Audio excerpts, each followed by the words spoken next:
Hello guys, നമസ്കാരം. നമ്മുടെ വിജയ് മാധവിൻ്റെ ഒരു എക്സ്പ്ലനേഷൻ വീഡിയോ വന്നിട്ടുണ്ട്. അപ്പോൾ അത് ചോദിക്കുന്നതിന് മുമ്പ് എൻ്റെ നാട്ടിലും നിങ്ങളുടെ നാട്ടിലും ഇന്ന് പല സ്ഥലങ്ങളിലുമായിട്ട് ഒരുപാട് കുഞ്ഞുങ്ങൾ ജനിക്കുന്നുണ്ട്. അവർക്ക് പലതരത്തിലുള്ള പേരുകൾ ഇടുന്നുണ്ട്. ചിലപ്പോൾ നമ്മൾ ഇപ്പോൾ മൂക്കത്ത് വിരൽ വെച്ച് പോകുന്ന എന്ന് പറയപ്പെടുന്ന പേരുകളടക്കം ഇട്ടിട്ടുണ്ടാകും. ആ പേരുകൾ നമ്മൾ അറിയുന്നില്ല, നമ്മൾ അതിനോട് മറുപടി പറയുന്നില്ല.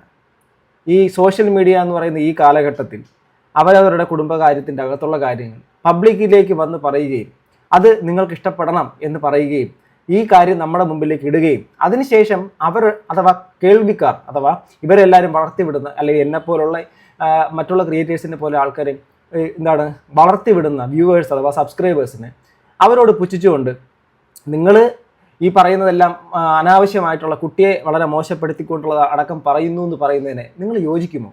സ്വന്തം കാര്യം പബ്ലിക്കിൻ്റെ മുമ്പിലേക്ക് വന്ന് പറഞ്ഞതിന് ശേഷം പബ്ലിക്കിലുള്ള ആൾക്കാർ അതിനകത്ത് ആ കുട്ടിക്കെതിരെ പറഞ്ഞു എന്ന് പറയുമ്പോൾ ഞാൻ ഞെട്ടിപ്പോവുകയാണ്. ഒരു സബ്സ്ക്രൈബർ പോലും, അവരെ കാണുന്ന അവരെ കേൾക്കുന്ന ഒരാൾ പോലും ആ കുഞ്ഞിനെ ഒരു മോശവും പറഞ്ഞിട്ടില്ല. അവരാകെ പറഞ്ഞിട്ടുള്ളത് ആ കുട്ടിക്ക് വരാനിരിക്കുന്ന ട്രോമകളാണ്. ഒരു ട്രോമ ബോണ്ടിങ് പോലുള്ള ഒരു ബന്ധത്തിനെ കുറിച്ചും ഒക്കെയാണ് അവർ പറഞ്ഞത്. അതൊന്നും അഡ്രസ്സ് ചെയ്യാതെ അദ്ദേഹം വീണ്ടും അദ്ദേഹത്തിന് അത് ഏൽക്കത്തില്ല, പക്ഷേ ഭാര്യ അങ്ങനെയല്ല എന്നൊക്കെ പറയുന്നു. ഭാര്യ അവരുടെ ഭാഗം പറയുന്നു. സോ അവരുടെ കുഞ്ഞാണ്, അവർക്ക് ഇഷ്ടമുള്ളത് ചെയ്യാം എന്നിരിക്കെ ഇതെല്ലാം എങ്ങോട്ടാണ് ഈ പോക്കെന്നുള്ള കാര്യം മാത്രം അറിയത്തില്ല. ഇനി എന്തായിരുന്നാലും അവർക്ക് ഈ ഒരു വിഷയത്തിൽ അവർ വളരെ സാഡായിട്ടുള്ള റിയാക്ഷൻ, അവരുടെ ഈ കമൻറ്റ് റിയാക്ഷൻ എന്നൊക്കെ പറഞ്ഞ് വിഷമിച്ചുകൊണ്ടുള്ള ഒരു ഭാവേന ഒരു ഇതൊക്കെയാണ് ആദ്യം തമ്പനിലായിട്ട് കൊടുത്തിരിക്കുന്നത്, ടൈറ്റിലായിട്ട് കൊടുത്തിരിക്കുന്നത്. ചിന്തിക്കേണ്ട ഒരു കാര്യം, ഒരു സ്ത്രീ അവർ യോഗയൊക്കെ ചെയ്തിരുന്നു എന്നാണ് പറയുന്നത്. എനിക്ക് എന്തായിരുന്നാലും സുഖപ്രസവമല്ല, അവർ ഇതാണ് നമ്മുടെ സിസേറിയനാണ്, അത് പോട്ടെ. അപ്പം അത് കഴിഞ്ഞതിന് ശേഷം അവരെ കഴിഞ്ഞ വീഡിയോയിൽ പോലും അവരെ ഇരുത്തിക്കൊണ്ടാണ് സംസാരിപ്പിച്ചത്. ഓക്കെ, അവർക്ക് എന്തുമാത്രം ഇതുണ്ടാവും, അതിന് പോസ്റ്റ്മോർട്ടം കണ്ടീഷനൊക്കെ വരാനുള്ള സാധ്യതയൊക്കെ ഉണ്ടാവും. സോ ഇമോഷണലായിട്ട് പല സമയം ബ്രേക്ക് ഡൗൺസ് ഒക്കെ ഉണ്ടാവും. ഇതിന് ശേഷം ഇപ്പോൾ ഈ വീഡിയോയിലും അവരെ വിശാലമായ പുൽമത്തേൽ കൊണ്ടിരുത്തിയിട്ട് അവിടെ ഇരുത്തി സംസാരിക്കുന്നതിന് എന്തായാലും ആയിക്കോട്ടെ, നമുക്ക് അദ്ദേഹം പറയുന്നതെന്ന് കേൾക്കാം. എന്ത് കാര്യമെന്ന് പറഞ്ഞാൽ എന്തുകൊണ്ടാണ് ഒരു നെഗറ്റീവ് ഷെയ്ഡ് ലൈക്ക് ഒരു ഗുണ്ടായിസോ അല്ലെങ്കിൽ അങ്ങനെയുള്ള എന്തെങ്കിലും ഫീൽഡിലുള്ള ആൾക്കാർ വടിവാള് വാസു ഇങ്ങനെയൊക്കെ പേരിടുന്ന എന്തുകൊണ്ടായിരിക്കും? അവർ ഏറ്റവും വലിയ ഉദാഹരണം അദ്ദേഹത്തിൻ്റെ ഈ കുഞ്ഞിൻ്റെ ഇതുമായിട്ട് ബന്ധപ്പെട്ട് ഓം പരമാത്മനെ നമഃ, ഓം ശ്രീകണ്ഠേശ്വരായ നമഃ, ഓം പിനാകിനേ നമഃ, ഓം പരബ്രഹ്മ സ്വരൂപിണേ നമഃ എന്ന് പറയുന്ന മന്ത്രോച്ചാരണം, ആ മന്ത്രോച്ചാരണം ആ ഒരു കാര്യത്തിൻ്റെ അകത്ത് ഒരു ആലേഖനം ചെയ്യപ്പെട്ടിട്ടുള്ള അതിൻ്റെ ഉള്ളടക്കത്തിലുള്ള കാര്യങ്ങൾ അത് ഒരു മനുഷ്യനിടാൻ. ഇപ്പം ശിവൻ്റെ പേരുള്ള പലതരത്തിലുള്ള ശിവൻ എന്ന് തന്നെ പേരുണ്ട് എന്ന് പറഞ്ഞിട്ട് ഓം നമഃശിവായ എന്നൊരാൾക്ക് പേരിടുന്നു. ഇദ്ദേഹം പറഞ്ഞ വടിവാൾ വാസു എന്ന് പറയുന്നത്, വടിവാൾ വാസു ജനിച്ചപ്പോൾ അദ്ദേഹത്തിൻ്റെ പേര് വടിവാൾ വാസു ആയില്ല. അദ്ദേഹത്തിൻ്റെ അച്ഛനിട്ട പേര് വാസു ആയിരിക്കും. അദ്ദേഹം ഏതെങ്കിലും ഒരു വ്യക്തിയെ കൊണ്ട് വടിവാളുകൊണ്ട് വെട്ടിയിട്ടുണ്ടായിരിക്കും. നിരവധി കൊലക്കേസോ അല്ലെങ്കിൽ എന്തെങ്കിലും അക്രമ കേസുകളോ ഉണ്ടായിട്ടുണ്ടായിരിക്കും. സമൂഹം ചാർത്തി കൊടുത്ത പേരാണ് വടിവാൾ വാസു. അതുപോലെ ആണ് ഇതിനെ ഉദാഹരിക്കുന്നതെങ്കിൽ സ്വന്തം കുഞ്ഞിന് വടിവാൾ വാസു എന്നുള്ളൊരു പേര് മറ്റൊരാൾക്ക് നെഗറ്റീവ് ഷെയ്ഡിൽ വന്നതുപോലെ സ്വന്തം കുഞ്ഞിന് വരുന്നതാണെങ്കിൽ ആ വീട്ടിൽ നിന്ന് തന്നെ സമൂഹം ചാർത്തി കൊടുത്തൊരു പട്ടം പോലെ സ്വന്തം വീട്ടിൽ നിന്ന് തന്നെ കുട്ടിക്ക് ഇട്ട് കൊടുക്കുന്നത് പോലെയാണോ? അതാണോ ഉദ്ദേശിക്കുന്നത്? എനിക്ക് മനസ്സിലാവുന്നില്ല ബ്രോ, എനിക്ക് മനസ്സിലാവുന്നതേയില്ല. ഓക്കെ, ഒരു ഇമ്പാക്റ്റ് കിട്ടാൻ വേണ്ടിയിട്ട് അല്ലേ? അതുപോലെ തന്നെ നമ്മളിപ്പോൾ ഒരു ഓം പരമാത്മ എന്ന് പറഞ്ഞ് പേരിടുമ്പോൾ അതിനൊരുപാട് പവറുള്ള പേരാണ്. അപ്പോൾ ആ പവറ് ആ കുട്ടിക്ക് അതിൻ്റെ നന്മ ഉണ്ടാക്കണം. തീർച്ചയായിട്ടും ഞാൻ വിശ്വാസങ്ങളെ ഒരിക്കലും ആരുടെ വിശ്വാസങ്ങളെയും എതിർക്കുന്നില്ല. അവനവൻ്റെ വിശ്വാസം അവനവനെ രക്ഷിക്കട്ടെ, അത്ര എനിക്ക് പറയാനുള്ളൂ. നിങ്ങളുടെ പ്രതീക്ഷകളാണ് നിങ്ങളുടെ വിശ്വാസങ്ങൾ മുറുകെ പിടിച്ച് നിങ്ങൾ മുന്നോട്ട് പോകും. പക്ഷേ ഒരു കാര്യം, ഈ വിശ്വാസം എവിടെയാണ് ആദ്യം ഉണരേണ്ടത്? അപ്പം നിങ്ങൾക്ക് നിങ്ങളുടെ മനസ്സിൽ തോന്നിയ ഒരു കാര്യം, ഈ ഓം പരമാത്മ, ഇദ്ദേഹം ഇതിൻ്റെ വീഡിയോയിൽ ഉടനീളം പറയുന്നതിനകത്ത് ഇടയ്ക്ക് പറയുന്നൊരു കാര്യമാണ്, ഇനി എൻ്റെ കുട്ടിക്ക് എങ്ങാനും അത് മോശമായിട്ടുള്ള കാര്യങ്ങൾ വരുന്നു, അത് അപകീർത്തികരമായിട്ട് അവന് അല്ലെങ്കിൽ അവൾക്ക് മോശമായ രീതിയിൽ സ്കൂളിലോ മറ്റുള്ള സ്ഥലങ്ങളിലോ ഇത് വരുന്നു, 10ാം ക്ലാസ്സിന് മുൻപ് നമുക്ക് വേണമെങ്കിൽ ആ ഒരു പേപ്പർ എഴുതി കൊടുത്താൽ മാത്രം മതി ആ 10ാം ക്ലാസ്സിന് മുമ്പ് ആ പേര് മാറ്റാം. അപ്പോൾ പിന്നെ നിങ്ങൾ എന്തിനാണ് ഇങ്ങനെ സംസാരിക്കുന്നതാണ്? ഒരു കാര്യം മനസ്സിലാക്കുക, കുഞ്ഞ് ജനിച്ച് വെറും പേര് ഇതിൻ്റെ ചടങ്ങ് പോലത്തെ കാര്യങ്ങൾ കഴിഞ്ഞ ശേഷം യൂട്യൂബിൽ വീഡിയോ ഇട്ടു, അത് പബ്ലിക്കിലേക്ക് ഇട്ട് ജനങ്ങളെ മൊത്തം അറിഞ്ഞതിന് ശേഷം അവരാണെങ്കിൽ ഈ ഒരു പേര് എന്താ പേര്, ഇതിങ്ങനെയാണോ ഒരു പേരിടേണ്ടത്? അതിൽ തന്നെ ആൾക്കാർ വിമർശിച്ചത് ആ പേരിടുന്ന രീതിയെക്കുറിച്ച്, ആ പേരിനെ കുറിച്ചാണ്. അല്ലാതെ ഒരു കുഞ്ഞിന് ആരും മോശം പറഞ്ഞു, ഒരൊറ്റ സബ്സ്ക്രൈബർ പോലും അവരെ മോശമായിട്ട് പറഞ്ഞിട്ടില്ല. ആകെപ്പാടെ ഇങ്ങനൊരു കാര്യം ചെയ്തതിനെ കുറിച്ചാണ് സംസാരിച്ചിട്ടുള്ളത്. അപ്പോൾ ഓക്കെ, അദ്ദേഹം അതിനെ ന്യായീകരിക്കുക. അതാണ് നമ്മുടെ സതുദ്ദേശം. പറഞ്ഞു മനസ്സിലായി. അല്ലാതെ കുട്ടിയെ നമ്മൾ സന്യാസിയാക്കാൻ വേണ്ടിയിട്ടല്ല പേരിടുന്നത്. ഞാൻ ഈ കുഞ്ഞിനെ ഇപ്പം അദ്ദേഹം പറയുന്നത് വെച്ചിട്ടാണെങ്കിൽ ഈ കുഞ്ഞിന് ഇപ്പം കേൾക്കേണ്ടി വരുന്നതിനെക്കാട്ടിലും എത്ര ഇരട്ടിയായിരിക്കും ഫ്യൂച്ചറിൽ കേൾക്കേണ്ടി വരിക. ഈ വീഡിയോ ഇവിടെ കിടക്കത്തില്ലേ? അതുപോലെ തന്നെ ഇതുപോലത്തെ ഇതിൻ്റെ റിയാക്ഷൻസ് വീഡിയോസ് പലതും ചെയ്തിട്ടുള്ളതും ആ കുട്ടി ഫ്യൂച്ചറിൽ കാണത്തില്ലേ? ആ കുട്ടിക്ക് ഓരോ പ്രായം കടന്നു പോകുമ്പോഴേക്കും നമ്മളെല്ലാവരും നമ്മുടെ ഡയറികളിൽ നമ്മുടെ വീഡിയോ ഡയറീസ് ഒത്തിരി സൂക്ഷിച്ച് വെച്ചിരിക്കുന്ന പോലെ കുട്ടികളുടെ പഴയകാല വീഡിയോസ് പോലെ യൂട്യൂബിൻ്റെ അകത്ത് പലയിടത്തും കിടക്കും. ആ കുട്ടി ട്രോമാറ്റിക് കണ്ടീഷനിലേക്ക് പോകത്തില്ലേ? ഈ കാര്യങ്ങളെല്ലാം നിങ്ങൾ തന്നെയല്ലേ പബ്ലിക്കിലേക്ക് വന്ന് പറഞ്ഞു. അല്ലാതെ ഈ വിജയ് മാധവിൻ്റെ വീട്ടിൻ്റെ അകത്തുള്ള കാര്യം ഞങ്ങൾ എങ്ങനെ അറിയാനാണ്? നിങ്ങളുടെ പേര് ഡീൽ ചടങ്ങ്, നിങ്ങളുടെ പേര്, മറ്റുള്ള കാര്യങ്ങൾ നിങ്ങളുടെ ഇഷ്ടം പോലെ ചെയ്യൂ ബ്രോ. നിങ്ങളിപ്പോൾ പലതും ചെയ്യൂ. കൊറോണ എന്നുള്ള പേരിട്ട കാര്യങ്ങളെക്കുറിച്ചൊക്കെ നമുക്കറിയാം കുട്ടിക്ക്. സോ അത് ഇടൂ, അതൊന്നും വിഷയമല്ല. പക്ഷേ നിങ്ങൾ പബ്ലിക്കിലേക്ക് വന്നതുകൊണ്ടാണ് പബ്ലിക്കിൻ്റെ ഇത് വരുന്നത്. പക്ഷേ ആരും ആ കുട്ടിയെ മോശം പറഞ്ഞിട്ടില്ല. അതിനകത്ത് ഇങ്ങനൊരു കാര്യം നിങ്ങൾക്ക് വേണമെങ്കിൽ പേര് മാറ്റാമായിരുന്നു. ഓം പരമാത്മ എന്തുകൊണ്ട് നമ്മുടെ വിജയ്ക്ക് തീരുമാനിച്ചുകൂടാ? എൻ്റെ പേര് ഇത്രയും പവറുള്ള പേര് എൻ്റെ കുട്ടിക്ക് കിട്ടുന്നതിനെക്കാട്ടിലും ആ പവർ ആദ്യം ഞാൻ അങ്ങോട്ട് എടുത്ത് അണിഞ്ഞതിന് ശേഷം നമ്മുടെ കുട്ടിക്ക് രണ്ടാമത് അണിഞ്ഞുകൂടാ എന്നുള്ള ചിന്ത പോരായിരുന്നു. എൻ്റെ അച്ഛൻ എനിക്കൊരു പേരിട്ടു, അതായത് നിങ്ങളുടെ അച്ഛൻ നിങ്ങൾക്ക് വിജയ് എന്ന് പേരിട്ടു, അല്ലെ വിജയ് മാധവ് എന്ന് പേരിട്ടു. നിങ്ങൾ നിങ്ങളുടെ കുട്ടിക്ക് ഓം പരമാത്മ എന്ന് പേരിട്ടു. നിങ്ങളുടെ ഇഷ്ടമാണ് നിങ്ങൾ നടപ്പിലാക്കാൻ ശ്രമിച്ചത്. എന്നാൽ ആ ഇഷ്ടം നിങ്ങൾ നടപ്പിലാക്കാത്തതാണ്. അതിനെ ന്യായീകരിക്കാൻ വേണ്ടിയിട്ട് കമൻ്റ് ഇട്ടവരെല്ലാവരും മോശക്കാർ, അല്ലെങ്കിൽ കമൻ്റ് ഇട്ടവരെല്ലാം നെഗറ്റീവ് സ്പ്രെഡ് ചെയ്യുന്ന ആൾക്കാർ നിങ്ങളെ വളർത്തിയതും അവർ തന്നെയാണ്. അവരോട് ഇങ്ങനെ ഈ ഒരു പറച്ചിൽ പറയുന്നവരോട് യോജിക്കാൻ പറ്റത്തില്ല. ആ കുട്ടി ജനിച്ച് ശൈശവാവസ്ഥയിൽ വെച്ച് തന്നെ ഈ ഒരു പേരിൻ്റെ കാര്യത്തിൽ ഈ വർത്തമാനങ്ങൾ കേൾക്കേണ്ടി വരുവാണെങ്കിൽ അത് ഫ്യൂച്ചറിൽ സ്കൂളിലും കോളേജുകളിലും മറ്റുള്ള സ്ഥലങ്ങളിലൊക്കെ പോകുമ്പോൾ അത് എന്തുമാത്രം ബുദ്ധിമുട്ട് അനുഭവിക്കും. അപ്പോൾ പേര് മാറ്റാം. പക്ഷേ അപ്പോൾ എനിക്ക് ചിന്തിക്കാൻ പറ്റുന്നത് പബ്ലിസിറ്റി സ്റ്റണ്ടായിരുന്നോ? ഇങ്ങനൊരു പേരിട്ടുകൊണ്ട് സോഷ്യൽ മീഡിയക്കകത്തുള്ള ഒരു വിമർശനങ്ങൾ വരികയും ആ വിമർശനങ്ങൾ വന്നു കഴിഞ്ഞാൽ നമ്മൾ വീണ്ടും അതിനെക്കുറിച്ച് വീഡിയോ ചെയ്യുകയും ആ വീഡിയോയിലൂടെ നമുക്ക് തീർച്ചയായിട്ടും ഇതിനകത്ത് സജീവമായി നിന്നുകൊണ്ട് അതിനകത്ത് കോണ്ടന്റ് ക്രിയേറ്റ് ചെയ്ത് പോകാൻ. അപ്പോൾ തീർച്ചയായിട്ടും ഇങ്ങനെയാണെങ്കിൽ ദൈനംദിന വീഡിയോസ് നിങ്ങൾക്ക് ചെയ്യാനുള്ള കോണ്ടന്റ് കമൻറ്റ് ബോക്സിൽ തന്നെ കിട്ടും. ആൾക്കാർ വിമർശിക്കും, പബ്ലിക്കിൽ വന്ന് പറഞ്ഞു കഴിഞ്ഞാൽ വിമർശിക്കും. അത് ഒരിക്കലും ലിമിറ്റ് കടന്നു പോരുന്ന ഞാൻ എപ്പോഴും എൻ്റെ സബ്സ്ക്രൈബേഴ്സിനോട് പറയാറുണ്ട്. കാരണം ഒരിക്കലും ഒരാളെ അപമാനിക്കുന്നതിനോട് എനിക്ക് താല്പര്യം, വിമർശിക്കാം. ബാക്കിയേക്കാം. ഇത്രയും സ്പിരിച്വാലിറ്റി പറയുന്ന ആളാണ് ഞാൻ. പക്ഷെ എൻ്റെ ലൗകിക ജീവിതം വളരെ കൃത്യമായി ഉപയോഗിച്ച് ഞാൻ എൻ്റെ ഭാര്യയും കുട്ടികളെയും വളരെ നല്ല രീതിയിൽ തന്നെ നോക്കുന്നെന്ന് ഞാൻ വിശ്വസിക്കുന്ന ആളാണ്. ഈ ഞാൻ തന്നെയാണ് അഹംഭാവം എന്നാ പറയുക. അഹംഭാവം അതങ്ങനെ തന്നെയാണ് പറയുക. അതിന് തന്നെയാണ് ബ്രോ നാർസിസ്റ്റ് ആണെന്ന് നിങ്ങളിനി പറഞ്ഞില്ലെങ്കിലും ആണ് എന്നുള്ള കാര്യമാണ് ബ്രോ തന്നെ പറഞ്ഞു വെക്കുന്നത്. ഞാൻ പറയുന്നത്, ഞാൻ ചെയ്യുന്നത്, ഞാൻ കണ്ടെത്തുന്നത് നിങ്ങൾ തന്നെ പറയുന്നു നിങ്ങളാണ് സ്പിരിച്വൽ എന്ന്. നിങ്ങൾ എന്നിട്ട് പറയുകയും ചെയ്യുന്നു എൻ്റെ ഭാര്യയോടൊപ്പം തീരുമാനിക്കുന്നതാണെന്ന്. എന്നാൽ അതേ ഭാര്യ തന്നെ കുറച്ച് നാളിന് മുമ്പ് ഒരു വീഡിയോ ഞാൻ നിങ്ങളുടെ തുടക്കത്തിൽ, ഞാനത് വിമർശിക്കാൻ വേണ്ടിയൊന്നും പറയുന്നല്ല, എങ്കിലും നിങ്ങളുടെ ഭാര്യയുടെ വീഡിയോ യൂട്യൂബിൽ കിടപ്പുണ്ട്. അതിനകത്ത് അവർ വ്യക്തമായി പറയുന്നു ഇദ്ദേഹത്തിൻ്റെ ക്യാരക്ടറിനോടൊന്നും എനിക്ക് വലിയ താല്പര്യമൊന്നുമില്ലായിരുന്നു, പിന്നീടാണ് മനസ്സിലായത് അങ്ങനെയാണ് ഇങ്ങനെയാണ്, പിന്നെ ഓക്കെ ആയതാണ്, ആദ്യം താല്പര്യമില്ലായിരുന്നു, ഇഷ്ടമല്ലാത്ത രീതിയിൽ എന്തൊക്കെ അത് പറഞ്ഞു കേട്ടിട്ടുണ്ട്. ആ ക്ലിപ്പ് എൻ്റെ ഇല്ല, അങ്ങനെ ഉണ്ടായിരുന്നു ഒരു വീഡിയോ കണ്ടിട്ടുണ്ട്, കല്യാണത്തിന് ശേഷമുള്ള സമയമാണെന്ന് തോന്നുന്നു. സോ അങ്ങനെ നിങ്ങൾ സിങ്കായ ഒരാളാണ്. ഇപ്പം നിങ്ങൾ സ്പിരിച്വൽ ആയിട്ടുള്ള ആൾ നിങ്ങളാണ്. അതിനുശേഷം നിങ്ങൾ തന്നെയല്ലേ ആ ഒരു ലേഡിയിലേക്കും ആ സ്പിരിച്വാലിറ്റി കൊടുക്കുന്നത്. അതുപോലെ തന്നെ നിങ്ങൾ തന്നെയല്ലേ കുട്ടികളിലേക്ക് കൊടുക്കുന്നത്. അപ്പോൾ തീരുമാനം വരുന്നത് നിങ്ങളിലാണ്. നിങ്ങൾ തന്നെ പറയുന്ന ഒരു ഡ്രൈവർ, ഒരു വീട്ടിലൊരു ശക്തനായ ഡ്രൈവർ എന്ന് വെച്ചാൽ സീറ്റിൽ മാറിയിരുന്ന് ഓടിക്കാൻ ബ്രോ, അല്ലാതെ ഒരൊറ്റ ആൾ തന്നെ ഓടിച്ച് ഡ്രൈവ് ചെയ്യണമെന്ന് ഒരു നിർബന്ധമില്ല. ഇപ്പം ഞാൻ ജോലിക്ക് പോകുന്ന സമയത്ത് എൻ്റെ പങ്കാളിയായിരിക്കും എൻ്റെ കുടുംബം നോക്കുക, വീട് നോക്കുക, മറ്റുള്ള കാര്യങ്ങൾ നോക്കുക. അപ്പം പുള്ളിക്കാരത്തിൻ്റെ ആബ്സെൻസിൽ ഞാനായിരിക്കും നോക്കുക. അതല്ലാതെ ഒരൊറ്റ സീറ്റിൽ നിന്ന് ഒരു ഡ്രൈവർ മാത്രം, ആ ഡ്രൈവർ മാത്രമേ ഓടിക്കാവൂ, മറ്റേ ഡ്രൈവർ വേറെ ആരും വേണ്ട, ഞാൻ തന്നെ ഡ്രൈവ് ചെയ്യും എന്നുള്ളൊരു സംഭവം ശരിക്കും പറഞ്ഞാൽ അതല്ല. കാലഘട്ടം മാറി. ഡ്രൈവിംഗ് സീറ്റിൽ നമുക്ക് ഭാര്യയെ ഇരുത്താം, ഭാര്യയെ ഓടിക്കട്ടെ കുറേ നേരം, നമുക്ക് കുഞ്ഞുങ്ങളോടൊപ്പം നമുക്ക് സന്തോഷമായിട്ടിരിക്കാം. അല്ലാതെ നമ്മൾ തന്നെയാണ് ഏറ്റവും ശക്തനായ ഒരാൾ ഡ്രൈവർ എന്നുള്ള രീതിയിൽ നമ്മളെ തന്നെ സ്വയം പുകഴ്ത്തിക്കൊണ്ട് ആണ് എന്നുള്ള സെറ്റപ്പിൽ അങ്ങ് പറയുന്നതുകൊണ്ടോ എനിക്ക് യോജിക്കാൻ പറ്റത്തില്ല. കാരണം ഞാനൊരു കുടുംബസ്ഥനാണ്, എനിക്ക് 2 മക്കളുള്ളതാണ്, പങ്കാളിയുള്ളതാണ്, സാമൂഹിക ജീവിതം നയിക്കുന്ന ഒരാളാണ്.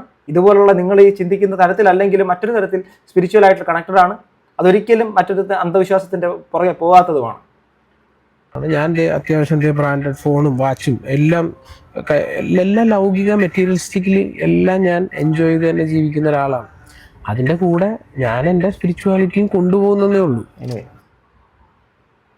എല്ലാവരും പോണ വഴി വീഡിയോ മാത്രമാണ് കാണുന്നത്. അപ്പോഴും ഞാൻ കേൾക്കുന്നുണ്ട് ഈ സൈക്കോ. ഞാൻ കളിയാക്കുമായിരുന്നു പണ്ടൊക്കെ, സൈക്കോ ഷമ്മി എന്ന് പറഞ്ഞിട്ട് ഞാൻ എന്നെ കളിയാക്കുമായിരുന്നു. അല്ലേ? ഓക്കെ, അപ്പം പുള്ളിക്കാരി തന്നെ പറയുന്നത് പണ്ട് കളിയാക്കുമായിരുന്നു, സൈക്കോ എന്നൊക്കെ പറഞ്ഞ് കളിയാക്കുമായിരുന്നു. പുള്ളിക്കാരത്തേക്ക് ഇദ്ദേഹത്തിന് 2-3 വർഷം അല്ലെങ്കിൽ 3-4 വർഷം കൊണ്ട് അറിയാം. പബ്ലിക്കിന് ഇപ്പോഴാണ് അദ്ദേഹത്തിനെ വീഡിയോ കണ്ട് മാത്രം അറിയാം. ഇപ്പം കുറച്ച് വർഷങ്ങൾക്ക് മുമ്പ് ഐഡിയ സ്റ്റാർ സിംഗറിൽ പങ്കെടുത്തുകൊണ്ടിരുന്ന ഇദ്ദേഹത്തിന് എനിക്കും അറിയാം. ഓക്കെ, നമ്മൾ വോട്ട് ചെയ്തിട്ടുള്ള ആളാണ്, അതുകൊണ്ട് അറിയാം. അദ്ദേഹത്തിൻ്റെ പാട്ടുകൾ എനിക്ക് ഇഷ്ടമായിരുന്നു. ആണ്, സ്റ്റിൽ അത് ആണ്. അപ്പം ഇന്ന് ഈ ഒരു കടന്ന കാലം, ഈ ഒരു പുതിയ കാലഘട്ടത്തിൽ അദ്ദേഹം ഐഡിയ സ്റ്റാർ സിംഗറിലേക്ക് വീണ്ടും വരികയാണെങ്കിൽ തീർച്ചയായിട്ടും വിജയ് മാധവനെ ഞാൻ വളരെയധികം റെസ്പെക്റ്റോടുകൂടി അദ്ദേഹത്തിൻ്റെ പാട്ട് കേൾക്കാൻ വേണ്ടി കാത്തിരിക്കും. അദ്ദേഹത്തിന് ചിലപ്പോൾ വോട്ട് കൊടുക്കും, ഇതൊക്കെ ചെയ്യും. അതേ വിജയ് മാധവ് ആ ഐഡിയ സ്റ്റാർ സിംഗറിൻ്റെ വേദിയിൽ നിന്നുകൊണ്ട് അദ്ദേഹം പാട്ട് പാടാൻ വന്ന അദ്ദേഹം അതിന് പകരം അവിടെ ഇരുന്ന മൈക്ക് കൊണ്ട് അവിടെ ഇരുന്ന ജഡ്ജസിൻ്റെ മേൽ തെറി പറഞ്ഞു കഴിഞ്ഞാൽ ഞാൻ ആ തെറിയെ അത് തെറിയാണ് നിങ്ങൾ പറഞ്ഞതെന്ന് വിമർശിക്കും. അത്രയും ഒരു വൈരുദ്ധ്യമാണ് ഇപ്പോൾ നടക്കുന്നതെന്നുള്ള കാര്യം മാത്രമാണ് ഇതിലൂടെ അഡ്രസ്സ് ചെയ്യാൻ ഉദ്ദേശിക്കുന്നത്. ഓക്കെ, താങ്കളോട് തന്നെ എന്നെ പരിചയമുള്ള വേറെ ചില കല്യാണത്തിന് മുന്നേ എന്നോട് പറഞ്ഞിട്ടുണ്ടായിരുന്നു ആ പ്രാന്തനെയാണോ കല്യാണം നീ ആരാ എന്താ പറയണ്ടേ, ഇത് ഞാൻ പറഞ്ഞല്ലോ കേട്ടോ, അപ്പോൾ അവരെന്നെ പറഞ്ഞതാ ആ പ്രാന്തനെയാണോ കല്യാണം കഴിക്കേണ്ടതെന്ന് ചോദിച്ചു. പക്ഷേ ആ അപമാനിക്കൽ അതിനോട് യോജിക്കത്തില്ല. അദ്ദേഹത്തിൻ്റെ ഭാര്യ ഓപ്പണായിട്ട് ആരൊക്കെയോ പറഞ്ഞൊരു കാര്യം അവർ പറയുന്നുവെങ്കിലും അങ്ങനെയൊക്കെയുള്ള വാക്കുകൾ നമ്മൾ അങ്ങനെ ഒരാളെ പറയുമ്പോൾ നമുക്ക് അവരെ വ്യക്തിപരമായി അറിയത്തില്ലാത്തൊരു അങ്ങനെയൊക്കെയുള്ള വാക്കുകളിലേക്ക് പോകാൻ പാടില്ല എന്നുള്ള വ്യക്തിപരമായ അഭിപ്രായം. നമ്മൾ വിമർശിക്കുന്നു എങ്കിലും നമ്മൾ അതിനകത്തൊരു സഭ്യത, മാന്യത, ഒരാളുടെ മാനസിക നിലയെ നമ്മൾ ചോദ്യം ചെയ്യാൻ പാടില്ല. പക്ഷേ അദ്ദേഹം ചെയ്യുന്ന രീതികളെ നമുക്ക് വേണമെങ്കിൽ വിമർശിക്കാം. സൈക്കോ എന്ന് വെച്ചാൽ നമ്മൾ പറഞ്ഞു മനസ്സിലായോ? അങ്ങനെയൊക്കെ വരുമ്പോഴാണ് ഞാൻ ഇടയ്ക്ക് കയറി അഭിപ്രായം പറയുന്നത്. അപ്പോ പറഞ്ഞു വന്നേ മറന്നു. ഒരു കമന്റ് കണ്ടതാണ് ഇദ്ദേഹത്തിന്റെ ഈ ചാനൽ ആദ്യം ഈ നമ്മുടെ അദ്ദേഹത്തിന്റെ ഭാര്യ ദേവിക നമ്പ്യാറാണ് വളരെ ശക്തമായിട്ട് കൊണ്ടുവരികയും ഒരു സുപ്രഭാതത്തിൽ അദ്ദേഹത്തിനെ വീഡിയോയിലേക്ക് വിളിച്ചാൽ പോലും വരാതിരിക്കുകയും അതിനുശേഷം തുടർന്ന് അദ്ദേഹം സംസാരിച്ച് തുടങ്ങുന്ന സമയം മുതൽ അദ്ദേഹം പിന്നെ സംസാരിക്കാൻ തുടങ്ങുകയും അതിനുശേഷം ദേവിക സൈഡായി മാറുകയും ചെയ്യുമെന്ന് പറയുന്നു. പിന്നെ ഇവിടെ ദേവിക എനിക്ക് കുറ്റപ്പെടുത്താൻ പറ്റത്തില്ല. ബിക്കോസ് ഒരു ഫാമിലി ലൈഫിൽ തുടരുന്ന ഒരു മനുഷ്യ സ്ത്രീയാണ്. അവർക്ക് തീർച്ചയായിട്ടും ഈ സമൂഹത്തിൻ്റെ കമൻറ്റ് ബോക്സുകളിലെ കമൻറ്റ് കണ്ടിട്ട് അവരുടെ ലൈഫിൽ നിന്ന് ഇറങ്ങി ഓടി ഡിവോഴ്സ് വാങ്ങി വീട്ടിൽ പോയിരിക്കാൻ നടക്കുന്ന കാര്യമൊന്നുമല്ല, ചിന്തിക്കാൻ പറ്റത്തില്ല. 2 കുട്ടികളുടെ അമ്മയാണ്. സ്വാഭാവികമായിട്ടും ആ ചിട്ടവട്ടങ്ങളിൽ ഈ ദിവസങ്ങൾ കൊണ്ട് അവരും അതിനകത്ത് ഇഴുകി ചേർന്നു എന്നുള്ളതാണ് മനസ്സിലാവുന്നുണ്ട്. അത്രേ അതിനെക്കുറിച്ച് പറയാനുള്ളൂ. ഉള്ള പ്രശ്നമുള്ള കുട്ടിയാണ്. അപ്പം അതുകൊണ്ട് നമ്മൾ ബുള്ളിങ്ങിനെ പറ്റി എന്നെ സൈക്കോ ഈ ബുള്ളിങ്ങിനെ കുറിച്ചും ഒരിടയ്ക്ക് പറഞ്ഞു പോകുന്നുണ്ട്. അതായത് ഈ കുട്ടിയെ ഇപ്പോഴേ ബുള്ളി ചെയ്യുന്നു, സോഷ്യൽ മീഡിയ ബുള്ളിങ്ങിന് ഇരയാക്കുന്നു. ആദ്യത്തെ കുട്ടിയെക്കുറിച്ച് കേട്ടോ, ആദ്യത്തെ കുട്ടിയെക്കുറിച്ച് സൈബർ ഇടങ്ങളിൽ നിന്ന് ബുള്ളിങ് ചെയ്തു എന്നാണ് പറഞ്ഞത്. അത് ആത്മജ എന്നാണ് കുട്ടിയുടെ പേര്. നിങ്ങളൊരു കാര്യം മനസ്സിലാക്കണം, ഞാനൊരു പേര് എൻ്റെ മനസ്സിനകത്ത് ചിന്തിക്കുന്നു. എൻ്റെ കുട്ടി ജെൻഡറൊന്നും അറിയത്തില്ല, വയറിലാണ്. അപ്പോൾ ഞാൻ തീരുമാനമെടുക്കുന്നു. ആ കുട്ടി ജനിക്കുന്നതിന് മുമ്പ് ഞാൻ തീരുമാനമെടുക്കുന്നത് എൻ്റെ കുട്ടിക്ക് പേര് എന്താണ്, പുഷ്കരൻ എന്ന് പേരിടാൻ വേണ്ടി ഞാൻ തീരുമാനിക്കുന്നു. പുഷ്കരൻ എന്നാണ്. അപ്പോൾ എൻ്റെ മനസ്സിനകത്ത് പുഷ്കരൻ എന്നുള്ളൊരു പേരാണ് ഉള്ളത്. അവസാനം എൻ്റെ പങ്കാളി പ്രസവിക്കുന്ന സമയത്ത് അതൊരു പെൺകുട്ടിയാണ്. ഞാൻ ആ പെൺകുട്ടിക്ക് പുഷ്കരൻ എന്ന പേര് തന്നെ ഇട്ടാൽ എന്തിരിക്കും? അതുപോലെയാണ് അദ്ദേഹം ആത്മജ എന്നുള്ള പേര്. ആത്മജ എന്ന് വെച്ചാൽ പുത്രി. ആത്മജ പുത്രി വേണമെങ്കിൽ നോക്കൂ അർത്ഥം. ആത്മജ എന്ന് വെച്ചാൽ പുത്രി, അത് സ്ത്രീലിംഗവുമാണ്. ലിംഗം എന്നുള്ള സാധനം, ലിംഗഭാഷാഭേദം അത് മലയാള വ്യാകരണത്തിലുള്ളതാണ്, അല്ല ഞാൻ പറയുന്നതല്ല. ആ ഒരു സാധനം ആ കുട്ടിയുടെ പേരിൻ്റെ അവസാനം ആത്മജ മഹാദേവ് നിട്ടതുകൊണ്ട് ആൺകുട്ടി എന്നുള്ള ലെവലിൽ വരത്തില്ല. ആത്മജ എന്നേ വിളി വരുള്ളൂ. ആത്മജയെ എന്ന് വിളിക്കും. സ്കൂളിൽ പോകുമ്പോൾ ആ കുട്ടി ബുള്ളിങ് ഏറ്റുവാങ്ങും. ആ ബുള്ളിങ്ങിന് കാരണക്കാർ ഈ സോഷ്യൽ മീഡിയക്കകത്ത് കമൻ്റ് ഇടുന്നവരാണോ, നിങ്ങളാണോ? ആ ഒരു യുക്തി നിങ്ങൾ മനസ്സിലാക്കാത്ത ബാക്കി ആരെയും കുറ്റപ്പെടുത്തിയിട്ട് കാര്യമില്ല. ഇനി രണ്ടാമത്തെ കുട്ടിയുടെ പേര് ഓം പരമാത്മ.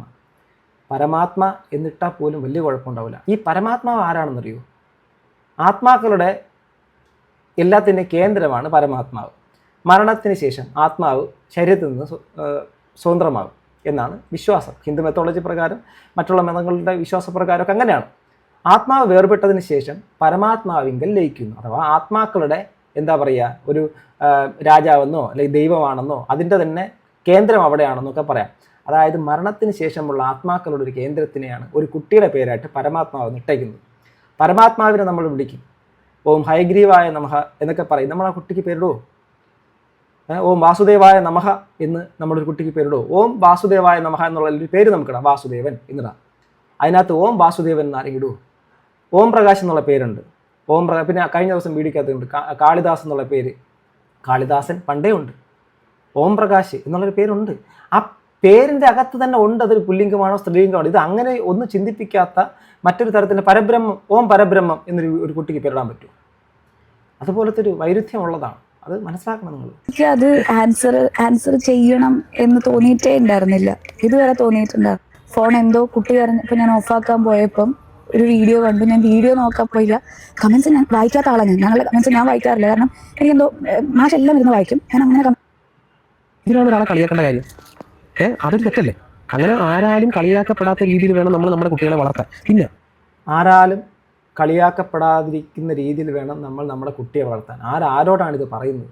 എന്തൊരു വിരോധാഭാസമാണ്. താങ്കൾ തന്നെ താങ്കളുടെ കുടുംബത്തിനകത്ത് നടന്ന കാര്യങ്ങൾ പബ്ലിക്കിൽ പറഞ്ഞ് ഇപ്പോൾ അവരെല്ലാവരും കുറ്റക്കാരായിട്ട് മാറുന്നു. അഥവാ ഒരു കുട്ടിയെ ആ കുട്ടികളെ 2 കുട്ടികളെയും അവർ കുറ്റം പറഞ്ഞിട്ടില്ല. നിങ്ങൾ ചെയ്തേക്കുന്ന അതിനകത്തുള്ള മിസ്റ്റേക്സിനെ പാളിച്ച് ചൂണ്ടിക്കാണിക്കുന്നു. ഇന്ന പേരുകളിലേക്ക് മാറ്റൂ, ഇതൊക്കെ എടുത്ത് മാറ്റിയിട്ട് ഇങ്ങനെ പേരിലേക്ക് മാറ്റൂ. എത്രയോ ആൾക്കാർ, നാനാജാതി മത വിഭാഗത്തിൽപ്പെട്ട നിങ്ങളെ കാണുന്ന ആൾക്കാർ തന്നെ അത് പറഞ്ഞത്. ഇപ്പോൾ ഇദ്ദേഹം തന്നെ പറയുന്നു, ആരെയും പരിഹസിക്കരുത്, കളിയാക്കുന്ന ഒരു സാഹചര്യം ഉണ്ടാക്കരുത്. ഉണ്ടാക്കിയതാരാ? സൃഷ്ടിച്ചതാരാ? നാളെ എൻ്റെ കുട്ടി ഓം പരമാത്മ സ്കൂളിൽ ചെല്ലുമ്പോൾ അവനെ ആ പേരിൽ ഒരാൾ കളിയാക്കുന്നെങ്കിൽ അവനെ പറഞ്ഞ് മനസ്സിലാക്കി കൊടുക്കുന്ന രീതിയിലായിരിക്കും ഞാൻ എൻ്റെ കുട്ടിയെ വളർത്തുന്നത്. മോനെ, ഓം പരമാത്മ എന്ന് പറഞ്ഞാൽ ഇതാണ്, ഇതിൽ ഇന്ന പവറൊക്കെ ഉണ്ട്, അതുകൊണ്ടാണ് എൻ്റെ അച്ഛൻ ഈ പേര് എനിക്ക് ഇട്ടിരിക്കുന്നത് എന്ന് വ്യക്തമായി പറഞ്ഞ് മനസ്സിലാക്കാൻ പറ്റുന്ന രീതിയിൽ വളർത്താനാണ് ഞാൻ ആഗ്രഹിക്കുന്നത്. എന്നാലും ഒരു പീരീഡ് എത്തി ആ കുട്ടിക്ക് ഇഷ്ടപ്പെടുന്നില്ല. വന്ന് പറയാൻ അച്ഛാ ഇതൊരു മാതിരി പേരായിപ്പോയി, എനിക്ക് എൻ്റെ പേര് മാറ്റണം, ഞാൻ പേര് മാറ്റുക എന്ന് പറഞ്ഞ് പുള്ളിക്കാരി ഒരു പേര് സജഷൻ തന്നാൽ എനിക്ക് തോന്നുന്നു എൻ്റെ ഇൻഫർമേഷൻ കറക്റ്റ് ആണെങ്കിൽ ഒരു 15 വയസ്സ്, അതായത് SSLC സർട്ടിഫിക്കറ്റിൽ പേര് വരുന്നതിന് തൊട്ട് മുന്നേ ആണെങ്കിൽ ജസ്റ്റ് നമ്മുടെ സ്കൂളിലെ ഒരു ലെറ്റർ ഇത് മതി, പേര് മാറാം. 24 മണിക്കൂറിൽ പേര് മാറ്റാൻ പറ്റും. അദ്ദേഹം തന്നെ അറിഞ്ഞോ അറിയാതെയോ മോൻ എന്ന് പറയുന്നുണ്ടായിരുന്നു. മോളാണ്, ഓക്കെ എൻ്റെ മോൻ വന്ന് പറയുകയാണ് എന്നാണ് പറഞ്ഞത്. ഓക്കെ, അദ്ദേഹത്തിന് ആ ഒരു പേരിൻ്റെ പ്രത്യേകതയാണ്, അത് പറഞ്ഞിട്ട് കാര്യമൊന്നുമില്ല.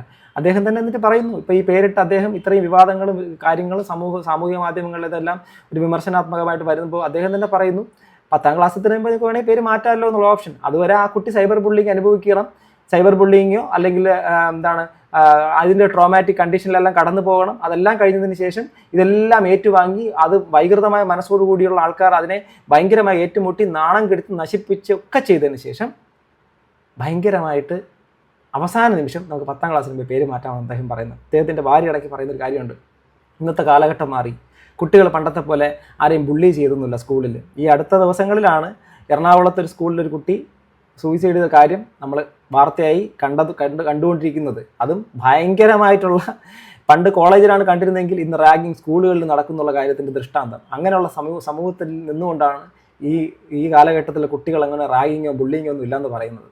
എന്ത് മാത്രം. അപ്പോൾ അതൊന്നും ഒരു വിഷയമേ അല്ല. അന്നേരം ഞാൻ വാശി പിടിക്കും. അത്യാവശ്യം ഇൻഡിപെൻഡൻ്റ് ആയിട്ടുള്ള കേപ്പബിൾ ആയിട്ടുള്ള ആൾ തന്നെയാണ്. പക്ഷേ എനിക്കറിയാം എൻ്റെ ഫാമിലിയിൽ എന്നെക്കാൾ കേപ്പബിൾ ആയിട്ടുള്ള ആളാണ് എൻ്റെ ഭർത്താവ്. സോ ഞാൻ അതിൽ എനിക്ക് കേപ്പബിലിറ്റി ഉണ്ട്, ഞാനത് തെളിയിക്കണം എന്ന് പറഞ്ഞിട്ട് എനിക്ക് ആവശ്യമില്ല. എനിക്ക് വളരെ കാമൻ റിലാക്സ് ആയിട്ട് പോകാനാണ് എനിക്കിഷ്ടം. ഞാൻ പറഞ്ഞു വന്ന വേറെ ഒന്നുമില്ല. അപ്പോൾ ഇങ്ങനൊരു സൈക്കോൻ്റെ കൂടെ നമുക്ക് 3 വർഷവും 24/7 ഒരിക്കലും ജീവിക്കാൻ പറ്റില്ല. പിന്നെ ഈ നിമിഷം വരെ, ഇനിയിപ്പോൾ നാളത്തെ കാര്യം എനിക്കറിയില്ല, ഈ നിമിഷം വരെ ഞാൻ ചിന്തിക്കുന്ന ഒരു കാര്യം, എനിക്ക് കിട്ടിയിട്ടുള്ള ഏറ്റവും നല്ല പാർട്ട്ണറാണ് വിജയ് മാധവ്. കാരണം എന്നെ ഈ ലോകത്ത് ഏറ്റവും കൂടുതൽ റെസ്പെക്ട് ചെയ്യുന്നുണ്ടെങ്കിൽ അത് ഇദ്ദേഹമാണ്. എന്നെ പ്രയോറിറ്റൈസ് ചെയ്യുന്നുണ്ടെങ്കിൽ ഓക്കെ, അദ്ദേഹം വളരെ നല്ലൊരു ഭർത്താവാണെന്ന് അവർ പറയുന്നു. അവർ പറയുന്നതിനപ്പുറം നമുക്കൊന്നും പറയാനില്ല. അതാണ് അതിൻ്റെ സത്യം. അത് തന്നെ ആയിരിക്കട്ടെ, നല്ല രീതിയിൽ നിങ്ങൾ പോകണം. ആരും പറഞ്ഞില്ല. ആകപ്പാട് ആൾക്കാർ പറഞ്ഞത് ഈ ഒരു തീരുമാനം ശരിക്കും പറഞ്ഞാൽ ആ കുട്ടിയിലേക്ക് അടിച്ചേൽപ്പിച്ചത് നിങ്ങളുടെ മാതാപിതാക്കളുടെ തെറ്റെന്നാണ്. മാറ്റിയിട്ടുണ്ടെങ്കിൽ പോലും അതെൻ്റെ അടുത്ത് പറഞ്ഞ് ചെയ്യുന്ന ഒരാളാണ് എൻ്റെ ഹസ്ബൻഡ്. ആയിട്ടുള്ള കുട്ടികളാണ്, അതായത് ഇങ്ങനത്തെ ബുള്ളിങ്ങോ കളിയാക്കലോ ചെയ്യുന്ന കുട്ടികളെ. സ്കൂളിന്റെ ഇപ്പൊ ഈ ഒരു കാര്യം പറഞ്ഞപ്പോഴാണ് നമ്മുടെ ഇവിടെ ഇപ്പം ഒരുപാട് കുട്ടികൾ ആണ്ടോ പറഞ്ഞു കേട്ടോ, ഈ കാലഘട്ടത്തിലെ കുട്ടികൾ അങ്ങനെ ബുള്ളിങ്ങോ ആരെയും കളിയാക്കലോ ഒന്നും ഈ കാലഘട്ടത്തിൽ ചെയ്തില്ല. അത് അറിയുന്നവർ മാത്രം കമന്റ് ചെയ്യും. ഞാൻ കൂടുതലൊന്നും പറയുന്നില്ല കാര്യം. പക്ഷേ ഇപ്പോൾ നമുക്ക് സെന്ററിൽ ഉള്ളപ്പോൾ നമ്മുടെ സാറൊക്കെ ചെറുതായിട്ടൊന്ന് ചൂടായാൽ അപ്പോൾ തന്നെ കുട്ടികൾ കരഞ്ഞ് വിളിച്ച് വീട്ടിൽ പോവുകയാണ്. പിന്നെ വീട്ടിൽ നിന്ന് കോൾ വരുവാണ്, ഇതെന്താണ് ഇങ്ങനെ, ഇതാണോ ഇങ്ങനെ. അപ്പം ഞാൻ അവരോട് പറയും, നമ്മൾ ഇങ്ങനെ കുട്ടികളെ വളർത്തിയാൽ ആരെങ്കിലും ഇന്നത് ചെയ്യാമെന്ന് പറഞ്ഞു. ഓക്കെ, അദ്ദേഹം ഭയങ്കരമായിട്ടുള്ള ഒരു രീതിയിൽ പലതും ഇങ്ങനെ പറയുന്നു. അദ്ദേഹത്തിൻ്റെ സൈഡിൽ നിന്ന് പറയുന്നു, ഇതെല്ലാം കമൻറ്റ് ബോക്സ് കമൻറ്റ് ഇട്ടവരുടെ പ്രശ്നമാണ് എന്നുള്ള രീതിയിലേക്ക് പറഞ്ഞു പോകുന്നു. ആത്മഹത്യ ഏറ്റവും വലിയ ആത്മഹത്യക്ക് എന്നെക്കാൾ കൂടുതൽ അടുപ്പം മാഷായിട്ടാണ് ജഡ്ജാന്ന് വിളിക്കുക. അപ്പം ജഡ്ജ കുട്ടീനൊക്കെ എടുക്കുന്നതാണ് ആത്മഹത്യക്ക് ചെറിയ ബുദ്ധിമുട്ടുകളും കാര്യങ്ങളുണ്ട്. അപ്പോൾ ഉറക്കത്തിന് അതുപോലെ മാഷും നായികയും നിങ്ങൾ രണ്ടുപേരും നന്നായിട്ട് നിങ്ങളുടെ ജീവിതം ആസ്വദിച്ച് എൻജോയ് ചെയ്യും. തീർച്ചയായിട്ടും ഈ ഒരു കാര്യത്തിൻ്റെ അകത്ത് ഇങ്ങനൊരു വിമർശനം ഉന്നയിക്കാനുള്ള സാഹചര്യം, അങ്ങനൊരു പേര് അത് നിങ്ങൾ തന്നെ പബ്ലിക്കിലേക്ക് വന്ന് പറഞ്ഞതുകൊണ്ടാണ്. അതിനകത്ത് എൻ്റെ വാക്കുകൾ എങ്ങാനും നിങ്ങൾ വേദനിപ്പിച്ചിട്ടുണ്ടെങ്കിൽ സോറി. കാരണം ഞാൻ അങ്ങനെ വേദനിപ്പിക്കുന്ന ഒരു കാര്യം പറഞ്ഞിട്ടില്ലെന്ന് എനിക്ക് നല്ല ഉറപ്പുണ്ടെങ്കിൽ പറയുന്നത് വെച്ചാൽ നിങ്ങൾ സ്റ്റിൽ നിങ്ങളെ വൈറ്റ് വാഷ് ചെയ്യുകയാണ്. നിങ്ങൾ പറഞ്ഞത് നിങ്ങൾ ചെയ്തതും ഒക്കെ ശരിയെന്ന് പറയുകയാണ്. നിങ്ങളെ കണ്ട, നിങ്ങളെ കേട്ട, നിങ്ങളെ വളർത്തിയ ആൾക്കാർ എല്ലാം എന്തോ ഒരു മഹാപാതകം ചെയ്തു എന്നുള്ള രീതിയിലാണ് നിങ്ങൾ പറയാൻ ശ്രമിക്കുന്നത്. അത് നിങ്ങളെ സെൽഫായിട്ട് തന്നെ നിങ്ങൾ ജസ്റ്റിഫൈ ചെയ്യുന്നത് പോലെയാണ്. നിങ്ങളുടെ മിസ്റ്റേക്സിനെ നിങ്ങൾ അക്സെപ്റ്റ് ചെയ്യുന്നൂടിയില്ല. എനിവേ, നിങ്ങൾ തന്നെ ഇതിനകത്ത് പറയുന്നു ഫ്യൂച്ചറിൽ വേണമെങ്കിൽ പേര് മാറ്റിയേക്കാം. പക്ഷേ ഇപ്പം ആ ഒരു കാര്യം ആ കുട്ടിക്ക് അനുഭവിക്കാൻ വേണ്ടിയിട്ട് 2 കുട്ടികൾക്കും ഇട്ടുകൊടുത്തിരിക്കുകയാണ്. അത് അനുഭവിക്കട്ടെ, ആ കുട്ടികൾ അനുഭവിക്കട്ടെ. ഇതുമായിട്ട് ഒന്നും ബന്ധമില്ലാത്തൊരു കാര്യം പറയാം. നമ്മുടെ സമൂഹത്തിൽ എന്തെങ്കിലും പ്രശ്നം ഉണ്ടാകുമ്പോൾ ഏതെങ്കിലും ഒരു രക്തസാക്ഷി ഉണ്ടാകുന്ന സമയങ്ങളിൽ മാത്രം അവിടേക്ക് ഓടിച്ചെന്നിട്ട് രാഷ്ട്രീയ നേതാക്കന്മാർ പിന്നെ ബില്ല് പാസ്സാക്കുന്നു, നിയമങ്ങൾ ഉണ്ടാക്കുന്നു, അതിനുശേഷം ആ ഒരു കാര്യം ഉണ്ടാവരുതെന്ന് ചിന്തിക്കുന്നു. അത് ഒരു ഇര വേണം എന്നുള്ളതാണ്. ഇവർക്ക് അവരുടെ കുട്ടി എന്തെങ്കിലും തരത്തിൽ അനുഭവിച്ചോ നമ്മുടെ ബുള്ളിങ് ഒക്കെ അനുഭവിച്ചാൽ മാത്രം അവർ നാളെ പേരുകൾ മാറ്റും എന്നുള്ളതൊക്കെയാണ്. സോ നിങ്ങളുടെ അഭിപ്രായം കമ്പോസ് ചെയ്യപ്പെടുത്ത അടുത്ത വീഡിയോ കാണുക ഗൈസ്. ബൈ.